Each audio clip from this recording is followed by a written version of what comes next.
It was funny, it was silly, it was goofy, it had fun with its message. Welcome to Review Mean, the channel where we go an extra mile to simplify your movie decisions. Today we'll be analyzing Good Luck, Have Fun, Don't Die.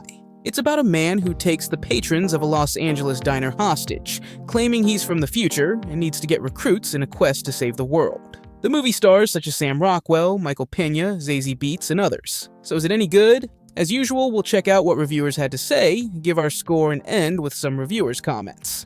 Now let's dive in. You know my language. This movie speaks it. Jeremy reacts like someone finally made a movie straight out of his brain and mailed it to his house. For minute one, he's locked in as Sam Rockwell storms a diner, looking like a malfunctioning Inspector Gadget.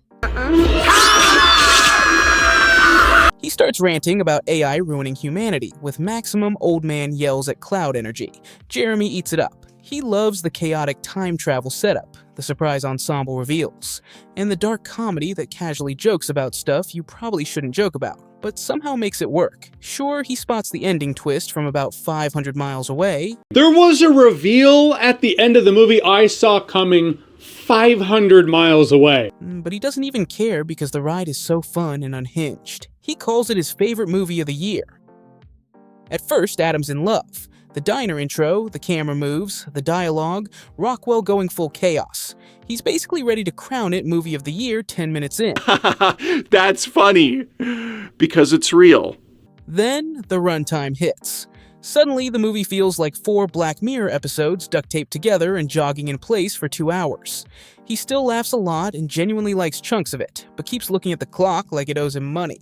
And when the action shows up, he calls it so underwhelming you'd think the villains forgot to rehearse.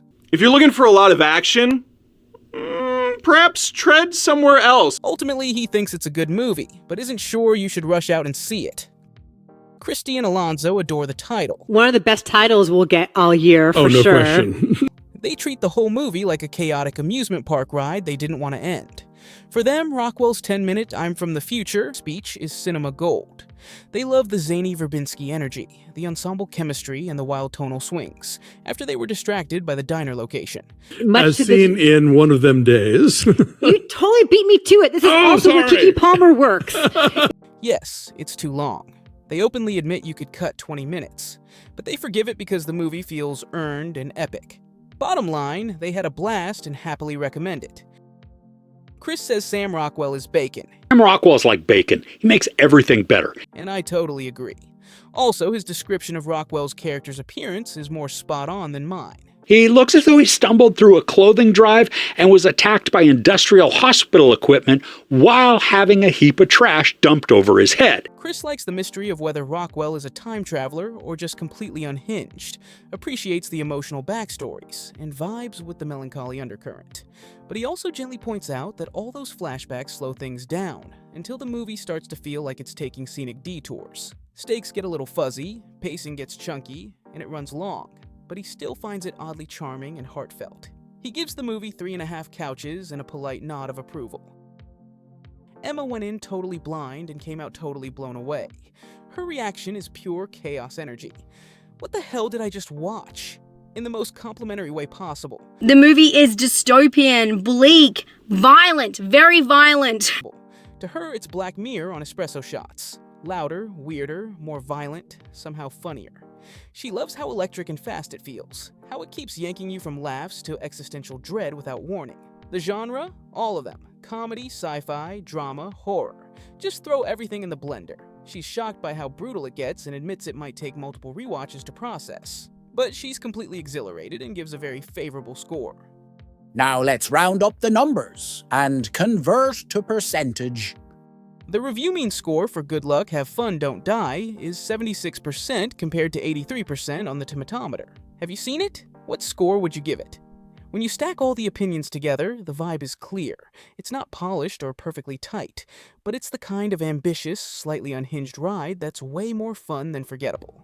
Even the critics who had issues still laughed, still enjoyed Rockwell chewing the scenery, and still walked out talking about it. In other words, it might run a little long and get a little bonkers. But if you're down for a chaotic, darkly funny sci-fi trip, this is it. There you have it, folks. But what about you? Did our score match your vibe? Let me know in the comments. And hey, if this helped you make a more informed decision, or gave you one less thing to Google today, give a big thank you to the amazing reviewers we featured. The links to their reviews are in the description below. Support their work, and of course smash that subscribe button for Review Mean. Like, comment, share, and I'll catch you in the next video.